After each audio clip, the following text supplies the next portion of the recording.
Assalamualaikum warahmatullahi wabarakatuh. Perkenalkan, nama saya Muhammad Sofian Hadi. Saya dari kelas Budaya Perairan kelas A. Pada kesempatan kali ini saya akan menyampaikan jawaban dari materi UAS yang telah diberikan. Yang pertama, definisi dari ekologi. Ekologi adalah ilmu yang mempelajari interaksi antara organisme dengan lingkungan lainnya.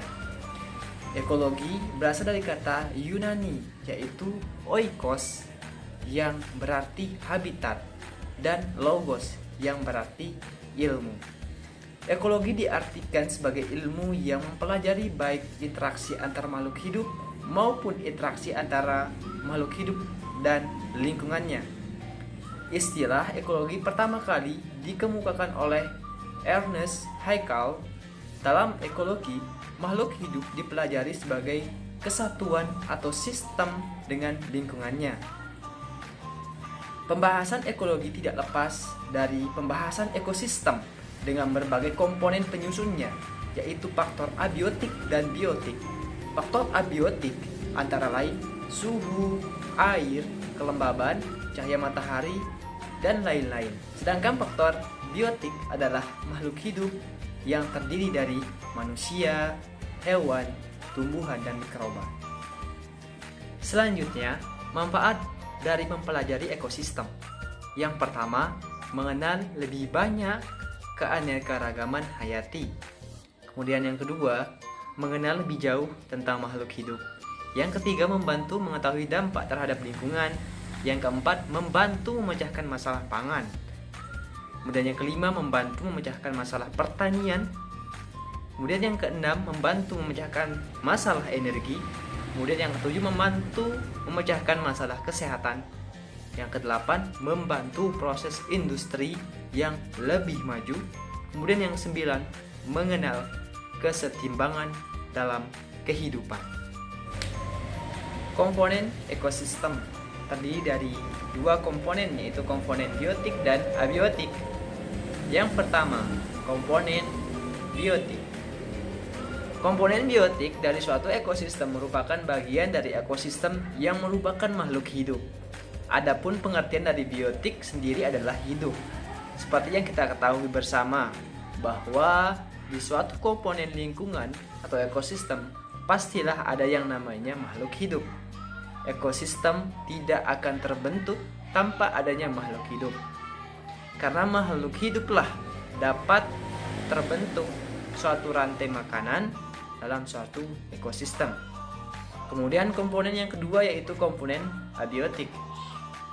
Komponen abiotik ini merupakan komponen yang terdiri dari benda-benda yang tidak hidup, bukan makhluk hidup, namun ada di sekitar kita dan mempengaruhi keberlangsungan hidup para makhluk hidup. Ada beberapa jenis komponen abiotik yang ada di sekitar kehidupan manusia atau di sekitar kita.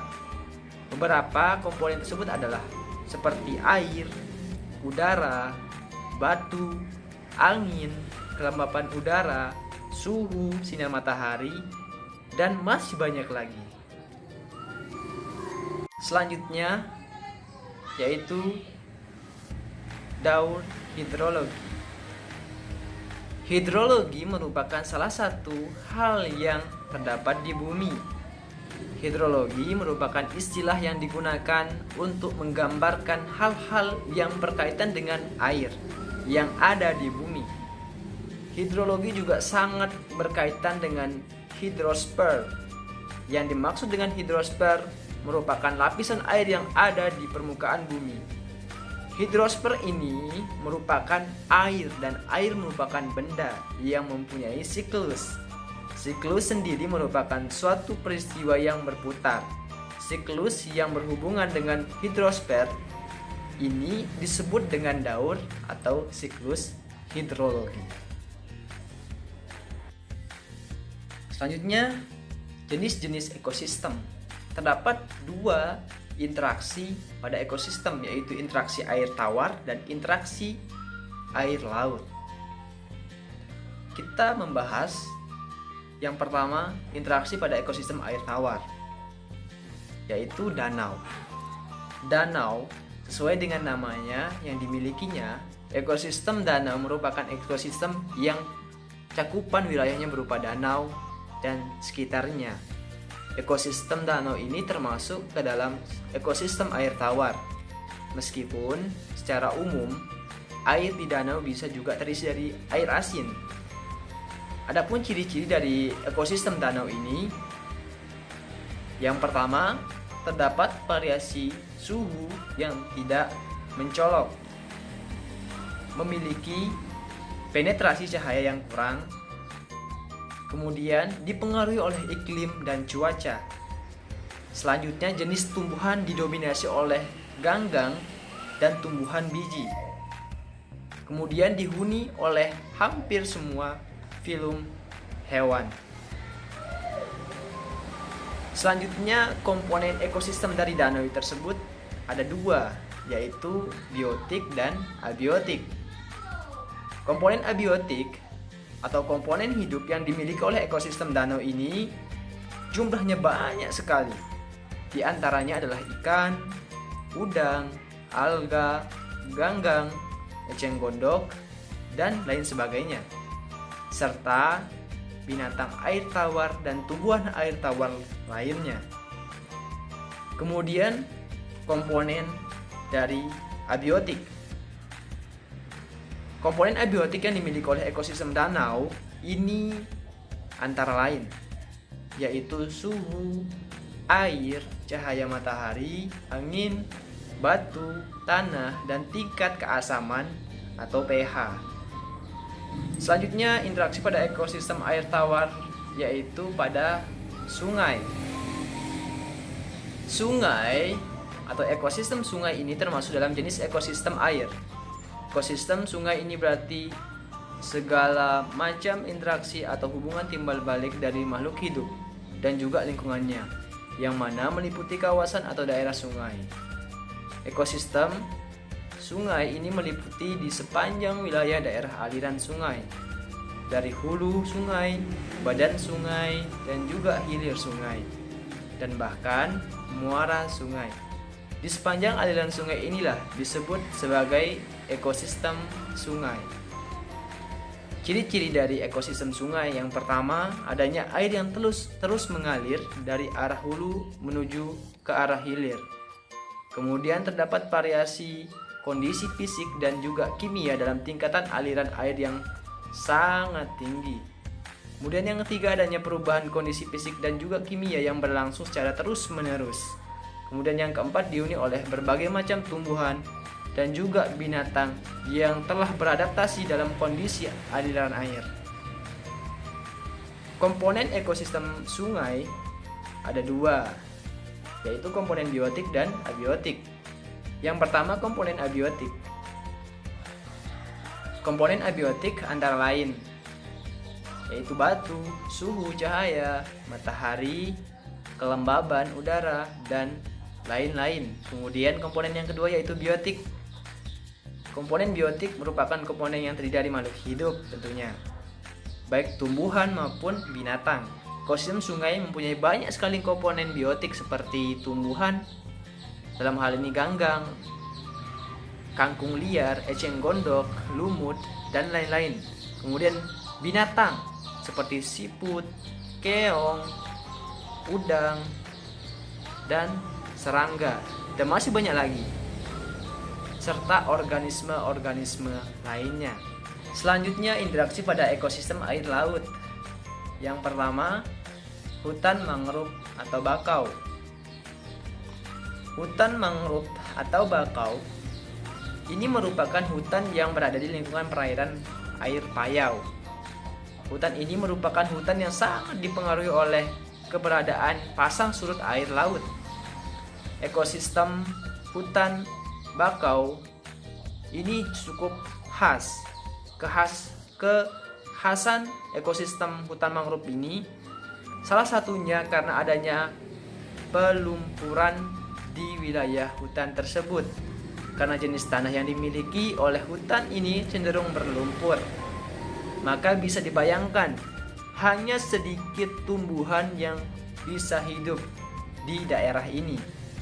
Adapun ciri-ciri dari hutan mangrove ini, yang pertama didominasi oleh tumbuhan mangrove atau tumbuhan bakau, yakni tumbuhan yang mempunyai akar mencuat ke permukaan. Kemudian yang kedua, tumbuh di kawasan perairan payau, yakni perairan yang terdiri dari campuran air asin dan air tawar. Kemudian yang ketiga, sangat dipengaruhi oleh pasang surut air laut. Yang keempat, keberadaan terutama di daerah yang mengalami pelumpuran dan juga terjadi akumulasi bahan organik. Selanjutnya, komponen abiotik dan komponen biotik. Yang pertama, komponen abiotik di lingkungan mangrove. Di antaranya seperti tanah, oksigen, nutrien, iklim, cahaya matahari, suhu, curah hujan, angin, gelombang, pasang surut air laut, serta salinitas. Kemudian komponen biotik, yaitu di antaranya tumbuhan mangrove, kemudian dari hewan seperti reptil, amfibia, burung, ikan, moluska, dan lain-lain, di mana tumbuhan dalam hal ini mangrove berperan sebagai produsen, kemudian hewan-hewan berperan sebagai konsumen, dan mikroorganisme berperan sebagai dekomposer atau pengurai. Selanjutnya, interaksi ekosistem air laut, yaitu pantai. Ekosistem pantai ini merupakan salah satu jenis ekosistem daratan, meskipun bersebelahan dengan ekosistem laut. Namun ekosistem pantai adalah termasuk ekosistem daratan. Ekosistem pantai diartikan sebagai ekosistem, yakni sebuah kesatuan komponen baik biotik maupun abiotik yang berada di sekitar pantai dan saling berinteraksi antara satu dengan yang lainnya, serta saling mempengaruhi dan terbentuknya sebuah aliran energi. Selain membentuk suatu energi, interaksi antara komponen-komponen tersebut juga membentuk sebuah struktur biotik dan juga siklus materi. Adapun ciri-ciri ekosistem pantai, yang pertama memiliki garis pantai yang permanen dan juga terjaga dengan baik. Kemudian yang kedua, terdapat ekosistem mangrove di sekitar pantai. Yang ketiga, berperan sebagai rumah bagi aneka jenis makhluk hidup dan bisa menjadi sumber kehidupan bagi manusia yang tinggal di sekitaran pantai tersebut. Kemudian komponen-komponen ekosistem pantai terdiri dari komponen biotik dan abiotik. Kemudian komponen pertama adalah komponen biotik, antara lain yaitu ganggang, bakau, udang, kepiting, ikan, dan tumbuhan serta binatang lainnya yang hidup di wilayah pantai tersebut. Kemudian komponen abiotik berupa komponen antara lain yaitu seperti pasir, daratan, suhu, udara, kelembaban, batu, karang, dan juga cahaya matahari.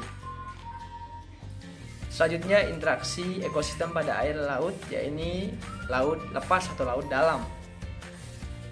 Ekosistem laut dalam adalah ekosistem yang berbeda dengan laut yang dangkal. Hal ini dikarenakan cahaya matahari yang dapat masuk ke dalam laut dalam itu sangat sedikit atau tidak ada sama sekali. Makhluk hidup yang hidup di laut dalam rata-rata adalah hewan predator atau hewan pemakan bangkai.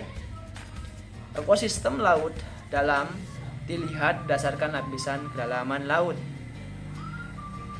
yaitu mesopelagik, bateal, abisal, dan hadopelogik. Adapun komponen abiotik dan biotik laut lepas antara lain, yang pertama komponen abiotik yaitu air, cahaya, suhu, kadar oksigen, kadar garam atau kadar mineral, terumbu karang, dan lain-lain. Kemudian komponen biotik antara lain yaitu ikan, udang, paus, kuda laut, diatom, plankton, dan sebagainya. Baik, itulah jawaban dari saya untuk tugas UAS Biologi Umum. Kurang lebihnya saya mohon maaf. Wassalamualaikum warahmatullahi wabarakatuh.